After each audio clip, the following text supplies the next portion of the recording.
শুভ দুপুর বন্ধুরা, দেখো আজকে কি রান্না করে ফেললাম। ভাত, এটা হচ্ছে উচ্ছে কুমড়ো ভাজা, এটা হচ্ছে ইলিশ মাছের মাথা দিয়ে কচুর শাক, এটা হচ্ছে ইলিশ মাছের সর্ষে বাটা, আর এটা তো মাংস, তোমরা দেখেইছো এর আগেই।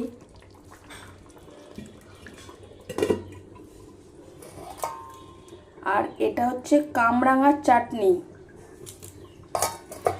আমার ছোট বোন আজকে ভাত খাবে না বলে ওর জন্য হয়েছে চিকেন মিক্স চাউ, আর ও মটন দিয়ে খাবে, সেই জন্য আজকে ওর খাওয়ার ইচ্ছা নেই, ও এটা খাবে। এইটা হয়েছে মিক্স চাউ, চিকেন চাউ আর কি। আর এই যে স্যালাড, আর কিছু না। টাটা।